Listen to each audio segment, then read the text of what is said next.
My fellow Nigerians, I speak to you today with a heavy heart and sense of responsibility, aware of the turmoil and violent protests unleashed in some of our states. Notably, among the protesters were young Nigerians who desired a better and more progressive country where their dreams, hope, and personal aspiration will be fulfilled. I am especially pained by the loss of lives in Borno, Jigawa, Kano, Kaduna, and other states, the destruction of facilities in some states, and the wanton looting of supermarkets and shops, contrary to the promise of protest organizers that the protest will be peaceful across the country. The destruction of properties set us back as a nation, as scarce resources will be again used to restore them. I commiserate with the families and relations of those who have died in the protest. We must stop further bloodshed, violence, and destruction. As the president of this country, I must ensure public order in line with the constitutional oath to protect the lives and property of every citizen. Our government will not stand idly by and allow a few with a clear political agenda to tear this nation apart. Under the circumstances, I hereby enjoin protesters and the organizers to suspend any further protest and create room for dialogue, which I have always acceded to at the slightest opportunity. Nigeria requires all hands on deck and need us all, regardless of age, party, tribe, religion, or other divides, to work together, reshaping our destiny as a nation. For those who have taken undue advantage of this situation to threaten any section of this country, be warned. The law will catch up with you. There is no place for ethnic bigotry or such threats in the Nigeria we seek to build. Our democracy progresses when the constitutional rights of every Nigerian are respected and protected. Our law enforcement agencies should continue to ensure full protection of life and properties of innocent citizens in a responsible manner. My vision for our country is one of a just and prosperous nation where each person may enjoy the peace, freedom, and meaningful livelihood that only democratic good governance can provide. One that is open, transparent, and accountable to the Nigerian people. For decades, our economy has remained anemic and taken a dip because of many misalignments that have stunted our growth. Just over a year ago, our dear country, Nigeria, reached a point where we couldn't afford to continue the use of temporary solutions to solve long-term problems for the sake of now and our unborn generations. I therefore took the painful yet necessary decision to remove fuel subsidy and abolish multiple foreign exchange system, which had constituted a noose around the economic jugular of our nation and impede our economic development and progress. These actions block the greedy and the profit that smugglers and rent seekers made. They also blocked the undue subsidy we had extended to our neighboring countries to the detriment of our people, rendering our economy prostrate. These decisions are made were necessary if we must reverse the decades of economic mismanagement that didn't serve us well. Yes, I agree. The buck stops on my table. But I can assure you that I am focused fully on delivering the governance to the people, good governance for that matter. In the past 14 months, our government has made significant strides in rebuilding the foundation of our economy to carry us into a future of plenty and abundance. On the physical side, aggregate government revenue has more than doubled, hitting over 9.1 trillion naira in the first half of 2024, compared to the first half of 2023 due to our efforts at blocking leakages, introducing automation, and mobilizing funds creatively without additional burden on the people. Productivity is gradually increasing in the non-oil sector, reaching new levels and taking advantage of the opportunities in our current economic ambience. My dear brothers and sisters, we have come this far, coming from a place where our country spent 97% of all our revenue on debt service. We have been able to reduce that to 68% in the last 13 months. We have also cleared legitimate outstanding foreign exchange obligations of about 5 billion without any adverse impact on our programs. This has given us more financial freedom and room to spend more money on you, our citizens, to fund essential social services like education and healthcare. It has also led to our state and local government receiving highest allocation ever in our country's history from the federation account. We have also embarked on major infrastructure projects across the country.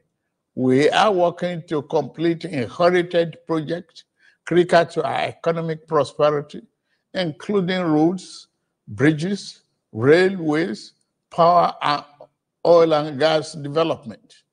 Notably, the Lagos-Calabar Coastal Highway and Sokoto-Badagry Highway projects will open up 16 connecting states, creating thousands of jobs and boosting economic output through trade, tourism, and cultural integration. Our once declining oil and gas industry is experiencing a resurgence on the back of the reforms I announced in May 2024 to address the gaps in the Petroleum Industry Act. Last month, we increased our oil production to 1.61 million barrels per day, and our gas assets are receiving the attention they deserve. Investors are coming back, and we have already seen 2 foreign direct investments signed over $500 million since then.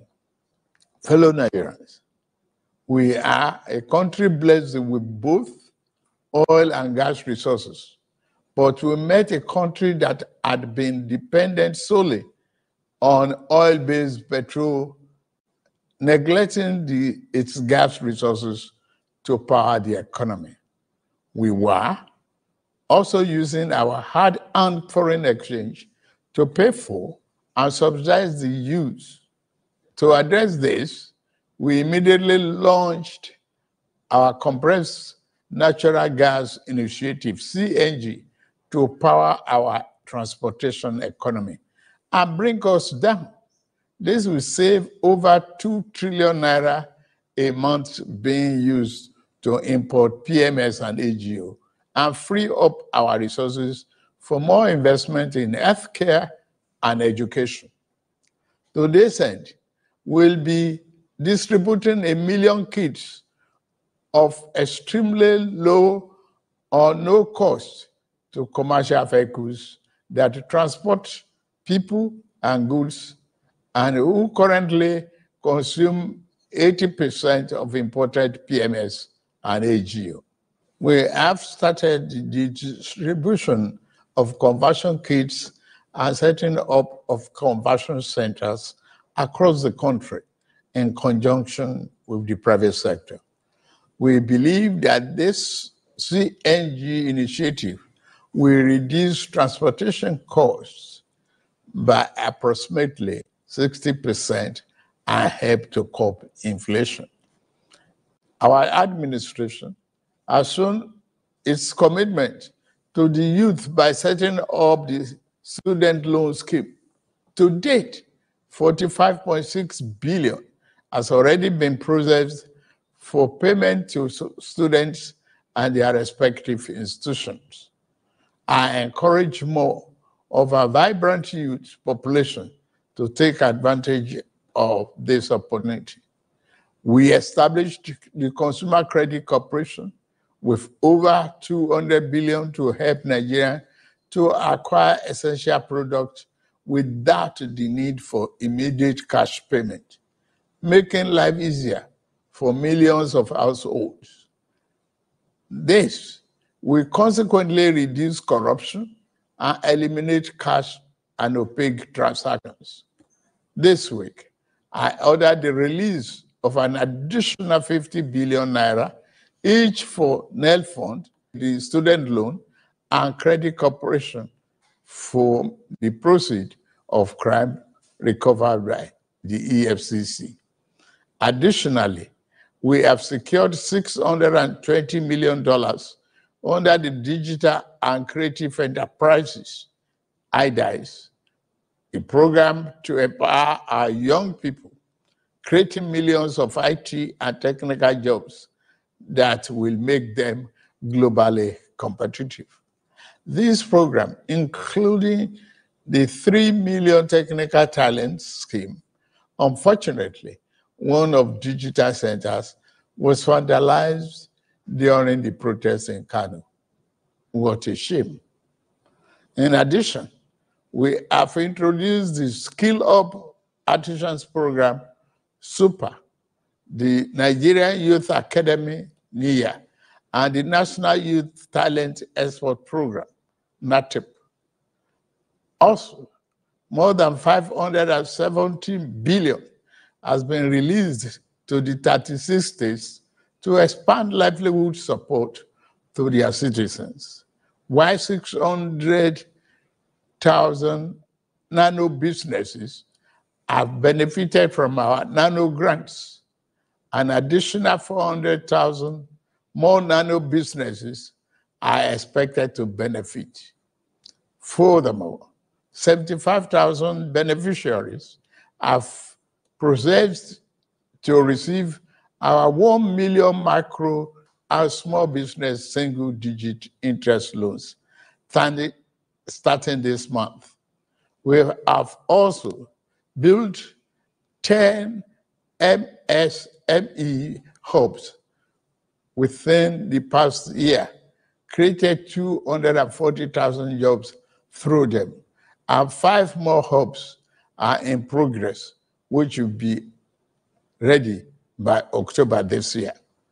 Payments of 1 billion each also have been made to large manufacturers under our single-digit loan to boost manufacturing output and stimulate growth.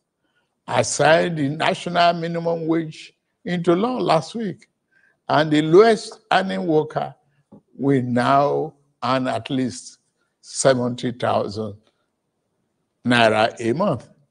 6 months ago in Kasana, Abuja, I inaugurated the first phase of our ambitious housing initiative, the Renew Hope City and Estate.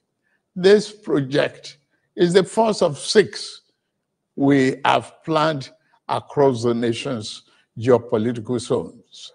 Each of these cities will include a minimum of 1,000 housing units, with Kasana itself set to deliver 3,212 units. In addition to this city project, we are also launching the Renew Hope Estate in every state, each comprising 500 housing units. Our goal is to complete a total of 100,000 housing units over the next 3 years. This initiative is not only about providing homes, but also about creating thousands of jobs across the nation, as well as stimulating economic growth. We are providing incentives to farmers to increase food production at affordable prices. I have directed that tariffs and other import duties should be removed on rice, wheat, maize, sorghum, and drugs, and other pharmaceutical medical supplies for the next 6 months, in the first instance, to help drive down the prices. I have been meeting with our governors and key ministers to accelerate food production. We've distributed fertilizers. Our target is to cultivate more than 10 million hectares of land to grow what we eat. The federal government will provide all necessary incentives for this initiative, whilst the state provide the land, which will put millions of our people to work and further increase food production. In the past few months, we have also ordered mechanized farming equipment, such as tractors and planters, worth billions of naira from the United States, Belarus, and Brazil. I can confirm to you that the equipment is on the way. My dear Nigerians, especially our youths, I have heard you loud and clear. I understand the pain and the frustration that drive these protests. And I want to assure you that our government is committed to listening and addressing the concerns of our citizens. But we must not let violence and destruction tear our nation apart. We must work together to build a brighter future where every Nigerian can live with dignity and prosperity. The task before us is a collective one, and I am leading the charge as your president. A lot of work has gone into stabilizing our economy, and I must stay focused on ensuring that the benefits reach every single Nigerian as we promised. My administration is working very hard to improve and expand our national infrastructure and create more opportunities for our young people. Let nobody misinform and miseducate you about your country or tell you that your government does not care about you. Although there have been many dashed hopes in the past, we are in a new era of renewed hope. We are working hard, and the result will soon be visible and concrete for everyone to see, feel, and enjoy. Let us work together to build a brighter future for ourselves and for generations to come. Let's choose hope over fear, unity over division, and progress over stagnation. The economy is recovering. Please, don't shut out this oxygen. Now that we have been enjoying democratic governance for 25 years. Do not let the extremists of enemies of democracy use you to promote an unconstitutional agenda that will set us back on our democratic journey. Forward ever, backward never. In conclusion, security operatives should continue to maintain peace, law, and order in our country, following the necessary Convention on Human Rights, to which Nigeria is a signatory. The safety and security of all Nigerians are paramount. Thank God and thank you for your attention. And may God continue to bless our great nation. Thank you very much.